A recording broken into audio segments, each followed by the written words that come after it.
Welcome to the Dansports.tips Major League Baseball preview for the 10th of April. Oh, what a night.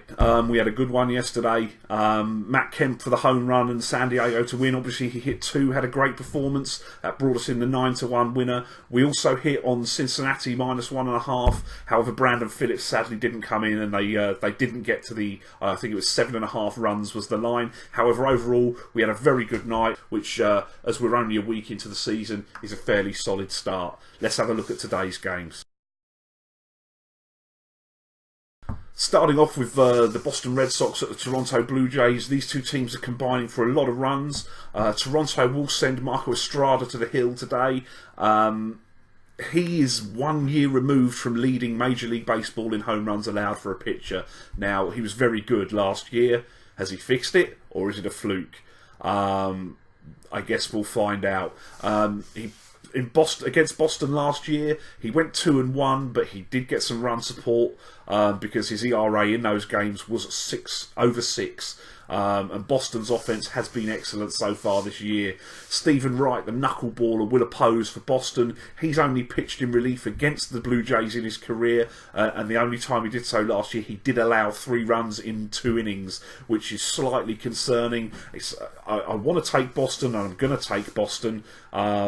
But I'm also going to play over the runs at 9.5 as well, almost as a cover bet, just because it's difficult to know where you stand with Stephen Wright, and I want to oppose Estrada because you've got to prove to me that you fixed it. You can do it for a year, it can be a fluke. That's the nature of statistics. If you do it for a second time, then I'll believe in you. So Marco Estrada, you proved me wrong.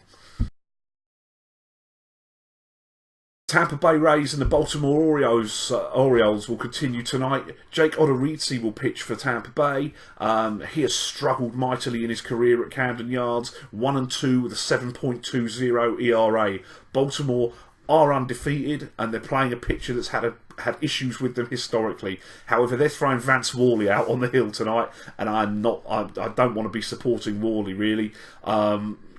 He's only had 1 start in the last 3 years at Camden Yards, which I'm assuming would have been that horrendous season he had in Minnesota, and he carries a 7.2 ERA in that ballpark. And I've seen enough of Worley down the years to think he isn't very good at all. So I think runs is the way to go with this. The line looks a little bit low for me at 8, so we're going to play the over on the runs in this game and hope that the bats continue to fire for both teams. Okay, yesterday we were going to play the Nationals against Miami. The same pitching matchup. Tom Kohler and Joe Ross is on the hill today. As I said yesterday, Tom Kohler is 1-4 with a 6+ ERA when he faces Washington in the Capitol. Particularly struggles with Bryce Harper, who's got 5 home runs off of him.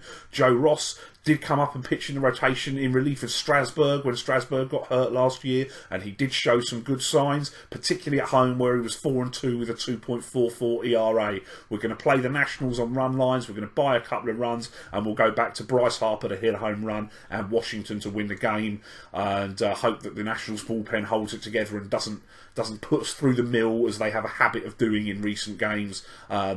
You know, Washington look legit to me if they can sort the back end of that bullpen out. The Minnesota Twins and the Kansas City Royals continue their series tonight. The world champs hosting the Twins. If you watch my preview of the American League Central before the season, you'll know that one of the things I said the Twins could look forward to was not having to watch Ricky Nolasco throw out pitches for them this year. Ricky Nolasco will pitch for the Twins tonight. He's coming off his 6.75 ERA last year. That does include a performance where he lasted less than 3 innings and allowed 5 runs against these Kansas City Royals. Ricky's not good enough. His career ERA is 4.54. His whip's up north of 1.3. Edison Volquez is not a pitcher I'm a huge fan of, but say what you like. He was a Game 1 starter and winner in the World Series. He looked very good on the first start of this year. He went 3-1 against the Twins last year, winning both starts at Kauffman Stadium with an ERA below 2.5. So I think, the Kansas City Royals are a clear play against the Minnesota Twins tonight. San Diego and Colorado, we got involved in this game last night. San Diego have suddenly found their bats have come to life after being shut out in the first 3 games of their season against the Dodgers. They've scored 29 runs in the last 2 games against the Rockies at Coors. They will send James Shields to the mound tonight, which gives us something of a conundrum.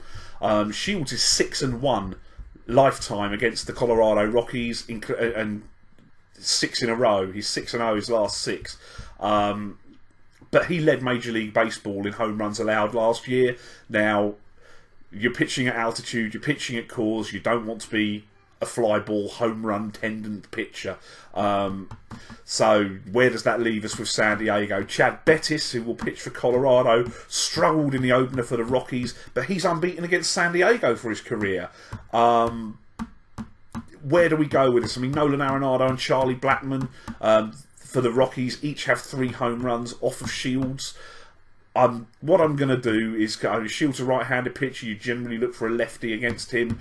So Charlie Blackmon, the Colorado Rockies outfielder, I'm going to take a little bit of a punt on him to hit a home run and Colorado to win the game and not get swept in this series. There could be about 1 million runs in this game, but as I record this, there isn't a line on over-under on that market. And yeah, so I think Blackmon to hit a home run and we'll take the chance that Colorado can get the win tonight is the bet.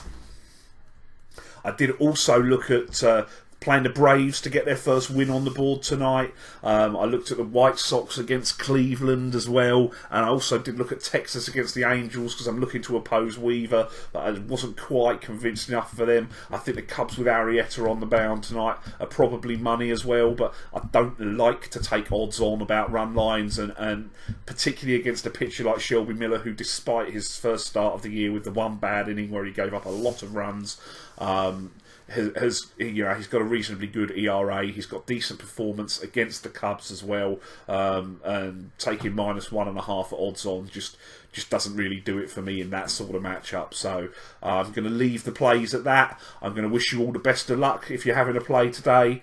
Play ball.